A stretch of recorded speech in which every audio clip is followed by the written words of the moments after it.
இதில் தேவையான அளவு எண்ணெய் சேர்த்துக்கலாம். 2 பெரிய வெங்காயம் இது மாதிரி பொடியாக கட் பண்ணி எடுத்து வச்சுருக்கேன், சேர்த்துக்கோங்க. வெங்காயத்தை நல்லா பொன்னிறம் ஆகிற வரைக்கும் நல்லா வறுத்துக்கணும்.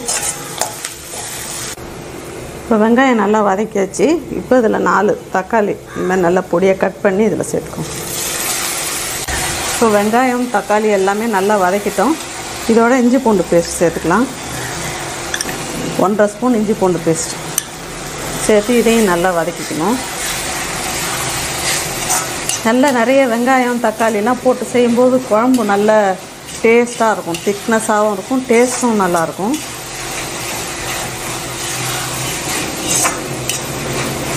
இதில் 1 டீஸ்பூன் மஞ்சள்தூள் சேர்த்துக்கலாம். இப்போ சோம்பு 1 டீஸ்பூன் சேர்த்துக்கலாம்.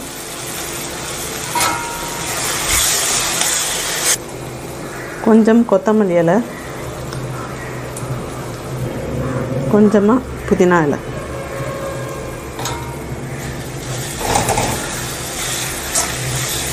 ஃபைனலாக நம்ம ரோஸ்ட் பண்ணி வச்சுருக்கிற மசாலா பொடியை இதில் சேர்த்துக்கலாம். இந்த பொடி வந்து நீங்கள் கடைசியில் தான் சேர்க்கணும். ஃபஸ்ட்டே சேர்த்துட்டிங்கன்னா அந்த மிளகுலாம் இருக்கிறதுனால கொஞ்சம் கசப்பு வந்துடும்.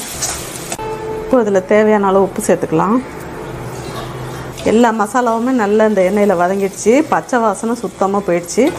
இப்போது நம்ம வேக வச்சு எடுத்து வச்சுருக்கிற சிக்கனை இதில் சேர்த்துக்கலாம். நான் வந்து 1/2 kg எடுத்திருக்கேன்.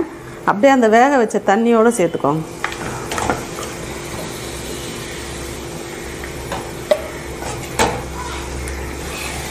இதுக்கு வந்து நம்ம தண்ணி சேர்த்து வதக்கணும்னு தேவையில்லை. அந்த வேக வச்ச தண்ணியோடையே சேர்த்து செஞ்சிங்கன்னா டேஸ்ட் நல்லாயிருக்கும்.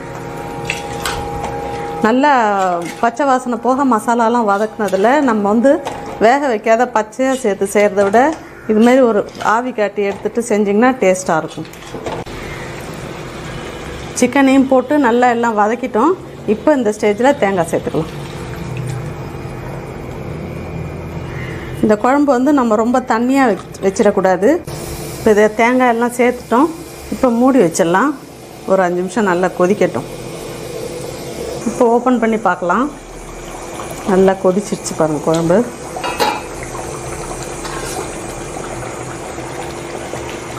நல்லா இந்த குழம்பு வந்து ரொம்ப தண்ணியாக இல்லாத அது மாதிரி திக்காக வச்சுக்கிட்டிங்கன்னா fried rice, ghee rice, jeera rice எல்லா வெரைட்டி ரைஸுக்கும் வச்சுட்டு சாப்பிட்லாம். சப்பாத்தி, ஒயிட் ரைஸோடையும் ரொம்ப சூப்பராக இருக்கும்.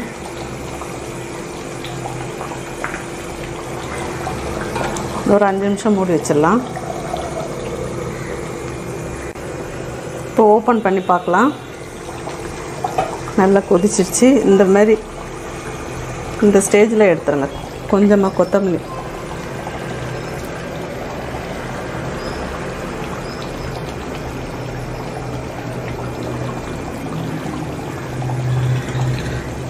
இப்போ நம்ம அடுப்பை ஆஃப் பண்ணிவிட்டு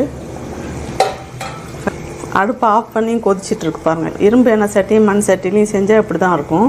ரொம்ப நேரம் உங்களுக்கு அந்த ஹீட்டு ரீட்டைன் பண்ணும். ஃபைனலாக எலுமிச்சம்பழம். நான் வந்து காரம் வந்து திட்டமாக போட்டிருக்கேன். உங்களுக்கு இன்னும் காரம் ஜாஸ்தியாக தேவைப்பட்டால் கொஞ்சம் சேர்த்துக்கலாம். இப்போ ரெடி ஆகிடுச்சு. இதை டிஸ்பிளேக்கு மாற்றிடலாம்.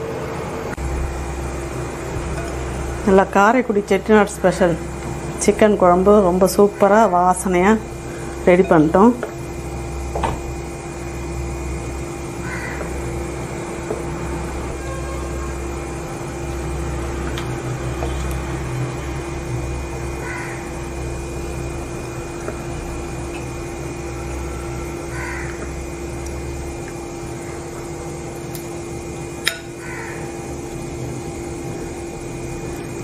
நல்ல இந்த செட்டிநாடு ஸ்பெஷல் சிக்கன் குழம்பை இந்த மெத்தட்லேயே நீங்களும் ட்ரை பண்ணுங்கள்.